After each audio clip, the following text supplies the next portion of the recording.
Konsumerisme itu selalu jadi topik yang menarik untuk dibahas ya teman-teman. Karena makin kesini kayaknya banyak orang tuh yang hidupnya jauh dari kata ideal. Bukan karena miskin, tapi karena belanjanya kayak anak pejabat, padahal gajinya pas-pasan. Yang biasanya belum gajian aja, udah pada cekot pakai paylater. Padahal kalau dipikir-pikir, oke deh, ngutang buat makan, buat hidup, buat kebutuhan dasar, itu masih bisa dimaklumi. Tapi kalau ngutang buat gaya hidup, paylater buat beli barang-barang yang cuman self-reward doang, nah itulah ketololan level baru. Yang mana di era dimana semua barang-barang itu bisa dicicil, banyak orang yang bukan hidup sesuai kemampuan, tapi hidup sesuai ekspektasi orang lain atau standar sosial. Nggak punya, harus kelihatan punya. Nggak mampu, harus maksain diri gimana caranya biar kelihatan mampu. Karena di era sosial media, di era kita berlomba-lomba untuk nyari views, like, dan komen, gengsi itu jadi agama baru teman-teman. Semua orang seolah berlomba kelihatan sempurna, kelihatan bahagia. Padahal di balik semua itu, seringkali hidupnya berantakan. Lo tau nggak kenapa paylater itu bisa laku banget di Indonesia? Tentu karena dia bukan menjual barang, tapi menjual pelarian. Aku Merapi dapat pinjaman 10 juta. Aku berhasil dapat pinjaman 20 juta. Kalian ajain pinjaman di mana sih?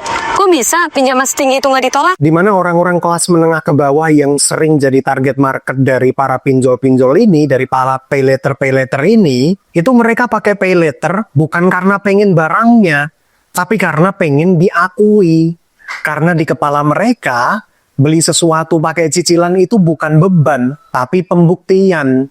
Nih, gue juga bisa kayak mereka. Gue juga bisa kayak orang-orang. Dan disitulah jebakan halusnya teman-teman. Karena begitu lo klik bayar nanti, otak lo akan dapat dopamin, sensasi puas. Padahal duitnya belum ada. Lo emang ngerasa menang sesaat, tapi lo bayar mahal lewat stres. Lewat hari-hari mikirin tagihan. Lewat rasa malu karena hidup lo tidak seindah story Instagram lo sendiri. Paylater itu bukan solusi, Pak. Dia candu. Di zaman sekarang, candu yang paling berbahaya itu bukan narkoba, tapi gengsi yang disamarkan jadi gaya hidup.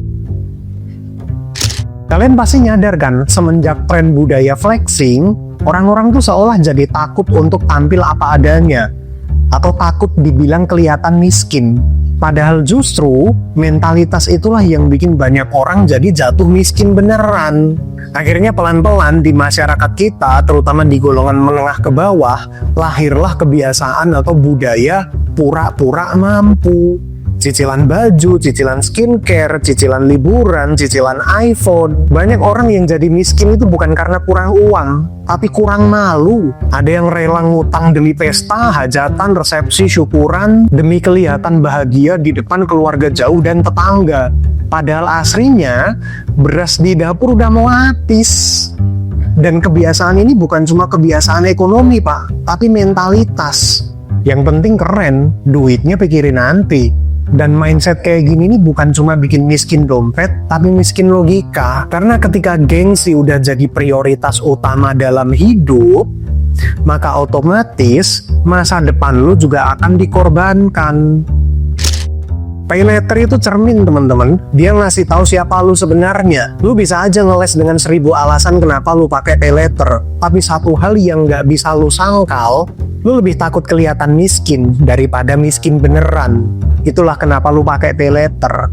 Banyak orang yang rela nyicil barang mewah, tapi nggak rela investasi untuk masa depan. Gaji 5 juta lebih milih nyicil iPhone daripada nabung saham. Rela bayar bunga kredit buat barang-barang yang nggak penting, tapi ngeluhnya bukan main ketika bensin naik 1000. Ironisnya, orang-orang yang seringkali terjebak dengan jebakan utang yang berbunga-bunga ini, itu bukan orang yang miskin beneran, tapi orang yang merasa dirinya menengah. Karena di titik itulah orang sibuk pamer biar nggak disangka golongan bawah. Padahal kenyataannya dia juga belum cukup di atas. Akhirnya yang terjadi adalah hidupnya nggak kemana-mana. Gajinya cuma cukup buat cicilan, tapi nggak cukup buat hidup tenang. Gua ngerti kok, semua orang tuh pasti pengen hidup layak. Gua pun juga pengen. Semua orang pengen kelihatan berhasil, semua orang pengen diakui, dan semua orang pengen terlihat pantas. Tapi ketika pengakuan itu dibeli pakai utang, maka itu bukan tanda kalau lu udah sukses. Tapi tanda bahwa sampai hari ini lu masih diperbudak dengan gengsi. Atau jadi budak dari ekspektasi sosial.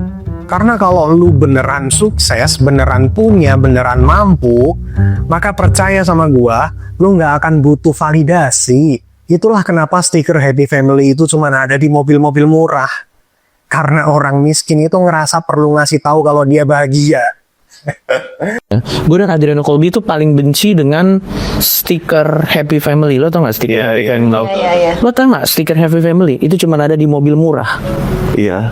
Ya karena tuh orang miskin tuh perlu banget ngasih tahu dia bahagia. Iya. Dengan nama-nama keluarganya gitu. Coba di Ferrari ada nggak? Nggak pernah gue lihat. Nggak beda karena Ferrari harganya sudah menunjukkan dia bahagia gitu. Ngerti kalau maksud gue? Setidaknya dia pun tidak bahagia walaupun uang tidak bisa membeli kebahagiaan. Benar ya? Sekalipun dia tidak bahagia, nangisnya di Ferrari. Apa maksud gue? Joknya lebih enak ya dia, ngerti ya? Kira tuh. Karena kenyataannya orang yang makin nggak punya itu makin punya perasaan untuk ngasih tahu kalau dia seolah-olah punya. Karena orang yang beneran punya nggak akan sibuk pamer. Kebahagiaannya udah nggak tergantung dari validasi orang lain. Jadi kalau hari ini lu masih berpikir kalau nggak apa-apa ngutang, yang penting keren duitnya pikirin nanti, maka percayalah teman-teman, sangat tidak worth it sekali untuk merusak masa depan lu demi mendapatkan tepuk tangan dari orang-orang yang lu nggak kenal. Dari orang-orang yang mungkin besok dia akan lupa sama apa yang lu lakukan hari ini. Kebahagiaan hidup yang lu cari itu bukan ada di keranjang pay letter, tapi dari rasa tenang ketika lu menyadari bahwa hidup nggak harus pura-pura lagi. Kalau kalian punya keresahan yang sama, opini yang berbeda, mau cerita tentang cerita yang relate dengan apa yang kita bahas hari ini, atau mungkin kalian mau ngehujat gua, apapun itu silahkan tulis di komen, kita diskusikan di sana. Memang belum tentu gue balas, tapi udah pasti gue baca. Tenang aja teman-teman, jadi apapun itu pokoknya tulis aja di komen. Dan jangan lupa subscribe, biar gue makin kaya tanpa harus pay letter, tanpa harus pinjol, tanpa harus kredit. Oke, mungkin segitu aja dari gue, semoga bermanfaat. Sampai ketemu di video selanjutnya. See ya. Tes.